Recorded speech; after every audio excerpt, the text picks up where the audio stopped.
গতকালকে মাইলস্টোন স্কুলের দুর্ঘটনার সময় কিছু দোকানদার 2 লিটার পানির বোতলের দাম নিয়েছে তারা 600 টাকা। আবার কিছু কিছু রিক্সা চালক দেখলাম 100 টাকার ভাড়া নিচ্ছে 1000 টাকা। আপনি চিন্তা করতে পারেন যে এতগুলো বাচ্চা মারা যাচ্ছে, এরপরেও এই মানুষের হৃদয়ে বিন্দু মাত্র কোনো দয়া হচ্ছে না। এরা কবে মানুষ হবে আপনি বলতে পারেন? এতগুলো স্টুডেন্টের জীবন যেখানে শেষ হয়ে যাচ্ছে, সেই সময় তারা এই ধরনের অমানবিক কাজ করতেছে। অথচ দেখেন এই মেহরিন চৌধুরী নামের শিক্ষিকা, যিনি তার স্টুডেন্টদেরকে বাঁচানোর জন্য নিজের জীবনকে বিলিয়ে দিয়েছে, তিনি বলছেন আমি একজন মানুষ দুনিয়া থেকে চলে গেলে তাতে কোনো ক্ষতি হবে না, কিন্তু আমার এই ফুটন্ত ফুল, আমার স্টুডেন্ট, আমার ছাত্ররা যদি দুনিয়া থেকে বিদায় হয়ে যায়, এটা আমি শিক্ষিকা হিসেবে কখনো মেনে নিতে পারি না। তার হাজবেন্ড জিজ্ঞেস করলো যে তোমার বাসায় তো 2টা সন্তান আছে, তুমি একবারও কি তাদের কথা চিন্তা করলা না? তুমি স্টুডেন্টদের কথা চিন্তা করলা? তখন তিনি তার স্বামীকে বলছেন, দেখো এই কঠিন সময় আমি বাচ্চাদেরকে ফেলে নিজের জীবন নিয়ে পালাতে পারতাম, কিন্তু আমি যখন দেখলাম আমার বাচ্চারা, আমার স্টুডেন্টরা আমার চোখের সামনে শেষ হয়ে যাচ্ছে,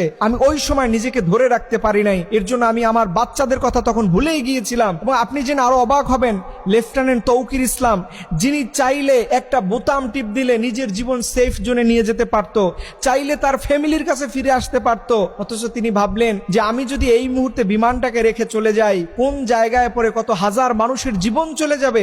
এই চিন্তা ভাবনা করে পাইলট শেষ বিন্দু পর্যন্ত বিমানের মধ্যে ছিলেন। তার সুযোগ ছিল বেঁচে ফেরার, কিন্তু তিনি ফিরলেন না। তিনি সেই জায়গাতে নিজের জীবন দিয়ে এই দেশের মানুষকে রক্ষা করলেন।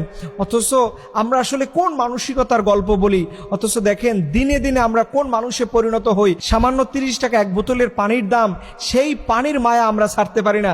যেখানে 40, 50, 100 টাকা একটা রিক্সাওয়ালার দাম হয়, যেখানে আমরা খুশি হয়ে অনেক রিক্সাওয়ালার বোনাস দেই, অথচ এই কাজটা তারা কিভাবে করলো? এই বিপদের মধ্যে আমরা কিছু বিষয় দেখলাম, কিছু মানুষ সেলফি তোলার জন্য সমানে দাঁড়িয়ে থাকে, অ্যাম্বুলেন্সকে সাইড দিচ্ছে না।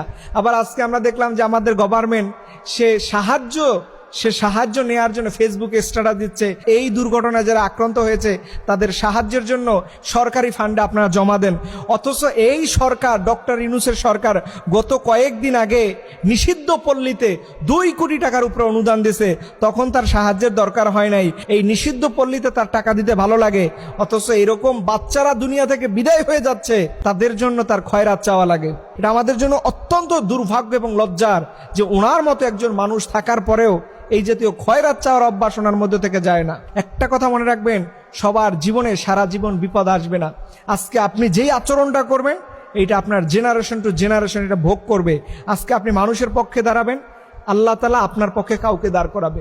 আজকে আপনি জুলুম করবেন, দেখবেন আল্লাহ আপনার বিপক্ষে কাউকে দাঁড় করিয়ে দেবে। এর জন্য